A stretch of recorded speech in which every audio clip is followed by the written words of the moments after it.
इस बार लिखित में ही दिया गया। अनुराग भदौरिया जी, मामला लग रहा है सुलझ जाएगा, फिर आगे आप लोग क्या करिएगा?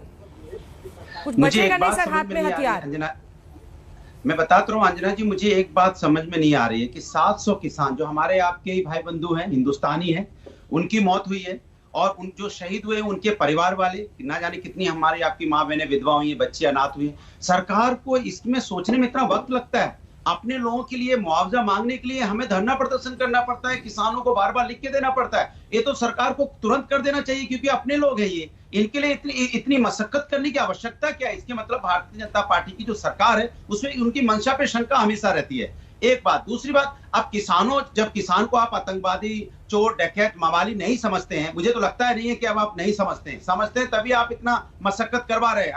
अगर आपको चोर, डकैत, मवाली, आतंकवादी नहीं समझ रहे होते तो अब तक आपने उनको मुआवजा भी दे दिया होता, उनको ऊपर से केस भी विड्रॉ कर लिए होते और उनसे कहते आओ मेरे पास आइए, आपको क्या चाहिए? हमारे देश के अन्नदाता हैं, आपको एमएसपी की गारंटी चाहिए, कानून वापसी चाहिए, कानून बनाना चाहिए, आप जो कहो मैं करने को तैयार हूं। कुछ आप बोलो तो सही, आपके लिए मैं खड़ा हूं यहाँ पे। लेकिन सरकार कमाल की है, बार बार वार्ता होगी। किस पे वार्ता होगी सुधांशु जी? अपने लोगों के साथ वार्ता करना चाहते हो आप? अपने किसानों के साथ जो अन्नदाता है, जिनकी मौतें हुई हैं, क्यों नहीं आप एमएसपी की गारंटी कानून बना देते? क्यों नहीं उनको मुआवजा देते? आपके अपने ही तो बच्चे हैं जो अनाथ हुए हैं, उन बच्चों को अच्छी एजुकेशन मिल जाए, अच्छी शिक्षा मिल जाए, अपने पैरों पे खड़े हो जाए। हमारी माँ बहनें विधवा हुई, अपने पैरों पे खड़ा हो जाए। इसमें बुराई क्या है? इसमें सिर्फ सोचने की जरूरत क्या है? इसमें तो आपको आगे बढ़ के देना चाहिए। आपको 25 लाख तो आपको मैं 1 करोड़ देने को तैयार हूं, और 1 करोड़ में दे सकता हूं, क्योंकि सरकार डबल इंजन की सरकार है और केंद्र की सरकार तो सक्षम है कि अपने ही माँ बहनों को अपने पैरों पे खड़ा करने के लिए हमें मांगना पड़ता है, हल्ला मचाना पड़ता है। इसके मतलब आप देश के किसी भी व्यक्ति का सम्मान नहीं करते हो, चाहे वो किसान हो,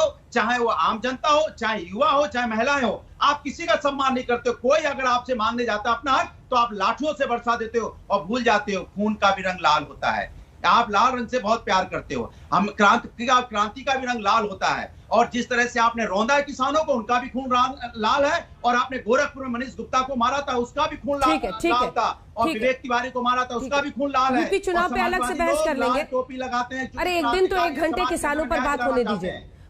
सुधांशु जी बताइए, एक सेकंड। मेजर सिंह पन्नावाल साहब भी हमारे साथ जुड़ गए, एक प्रतिक्रिया ले लेती हूँ, फिर सुधांशु जी आपसे जवाब लूंगी। सुधांशु जी जरा सोच के जवाब दीजिएगा। 1 सेकंड सर। किसानों को आप पर भरोसा नहीं है कि अगर हमने आंदोलन वापस ले लिया तो बाद में आप केस वापस नहीं लेंगे, समझा जा सकता है, लेकिन आप क्यों शक कर रहे हैं? आप ये कहते हैं कि पहले किसान आंदोलन वापस ले तब हम केस वापस लेंगे, क्यों? ऐसा क्यों?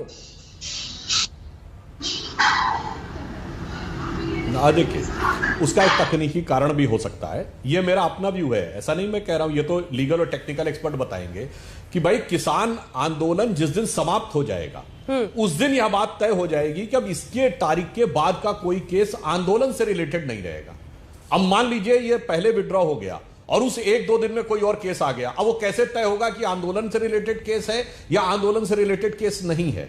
इसलिए कभी कभी क्या होता है, किसी चीज की एक टाइम ड्यूरेशन डिसाइड हो जाती है ना, ये डेट कट ऑफ हो गई, अब इस डेट से पहले के केस ही किसान आंदोलन के केस, अगर बाद का केस हुआ तो किसान आंदोलन का नहीं है। ठीक है। अब मान लीजिए हमने पहले विड्रॉ कर लिया, ठीक है, पन्नावाल साहब से इस पर एक जवाब ले लेते हैं। इसलिए मे भी इस प्रकार की टेक्निकलिटीज भी हो सकती है, पर सरकार की नीयत पे ऊपर किसी प्रकार के कोई संदेह की अब गुंजाइश नहीं।